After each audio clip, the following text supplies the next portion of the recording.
And then go ahead and sit up. We're going to be doing some hip activation exercises. So from a seated position, sit up nice and tall. Maybe bend your knees if you need to. Maybe hands on either side of your hips if you need that extra support. If you feel like your lower back is poking up behind you and you're kind of rounding your back, just do your best to sit up as tall as possible. It also helps to sit kind of forward on the fronts of your, kind of on the, where your hamstrings meet your glutes as opposed to back on your butt. That's going to help you sit upright a little bit more. And then if you can, straighten your legs. If you can't, that's fine. Just keep one leg bent. And then we're going to lift your right leg straight up, reach your toes back toward your shin, and just hold that. Now this is a really challenging exercise. It's super simple, but it is a challenging exercise. So all you're going to do is lift this leg up. You don't need to go as high as you possibly can, but maybe go about 75% of the maximum height you can lift. If you can, you want to keep that left leg straight. That's just going to add a little bit of support. Now, if you notice here, my right leg is starting to shake. That's a good thing. I want that to happen. I want that fatigue to happen because that's a good sign that I'm working muscles, that I'm getting stronger in a way that my body needs to get stronger. Again, shaking is a good thing. It means we're reaching that point of fatigue, and that's what's necessary for muscle growth and strength to increase.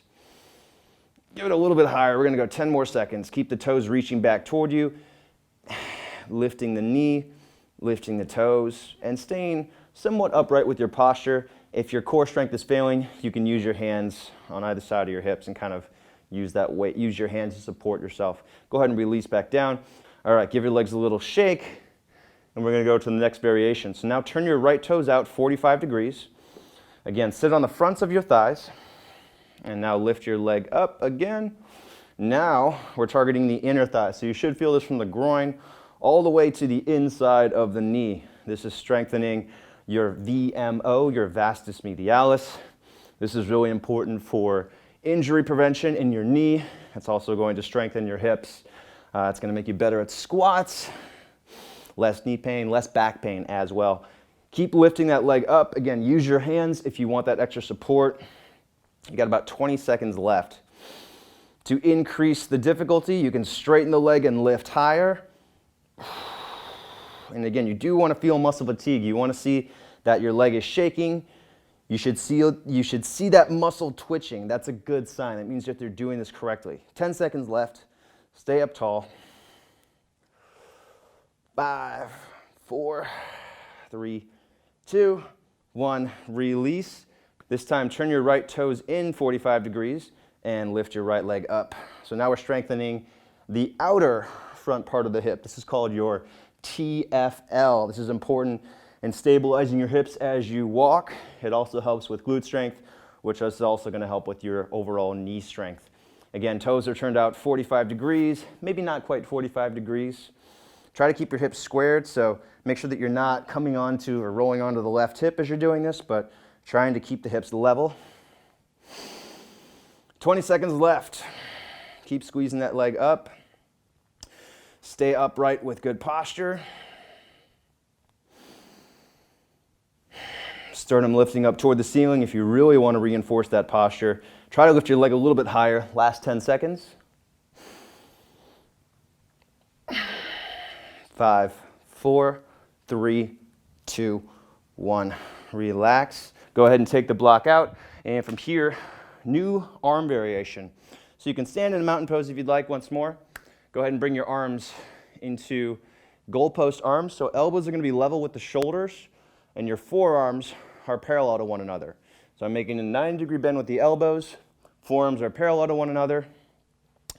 And this is going to help with strengthening my back, strengthening my shoulders by improving my scapular stability. Those are the muscles between your shoulder blades. I'm also going to stretch my chest in the process. So if you look at me from the side here, I want you to make sure that your forearms are facing straight forward. So there's a little bit of external rotation to your shoulders, and then squeeze your elbows as far back as you can. Keep your neck relaxed, and make sure that you're not splaying open your chest and doing a big arch here with your chest to get your arms into that position. So you want to keep your chest neutral, keep the ribs drawn in. and then squeeze the elbows back, pull the shoulder blades together, and make sure that the forearms stay facing straight forward. You can also spread your fingers wide here. So this is a really good way to engage your back without using any weights, without using any equipment. And this is also going to help improve your posture and improve your shoulder positioning for yoga. So this is a really good thing to do either as part of your yoga warm-up or as part of any other warm-up for another workout, especially since we have pretty bad posture throughout the day. All right, and then go ahead and release.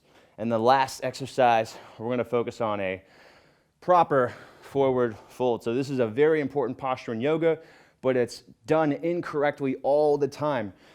You're going to focus on keeping the fronts of your thighs and your abs engaged in the forward fold. So instead of just thinking passive stretch for my hamstrings and the back of my body, I'm going to think active engagement of the front of my body. So we're going to start by bending your knees. You're going to bring your hand to a block. You're going to pull your chest forward, so making your torso as long as you can. Take a deep breath in. And then as you exhale, squeeze the fronts of your thighs and your chest toward one another to come into an active forward fold. Use the block. That way you're not going to overstretch your lower back. You want to keep your back flat. So if you look in the mirror and you notice that your lower back is rounding and kind of poking up, bend your knees a lot more and focus on, again, that active engagement through the fronts of your thighs and your core. You can tuck your chin, look behind you, push down through the feet.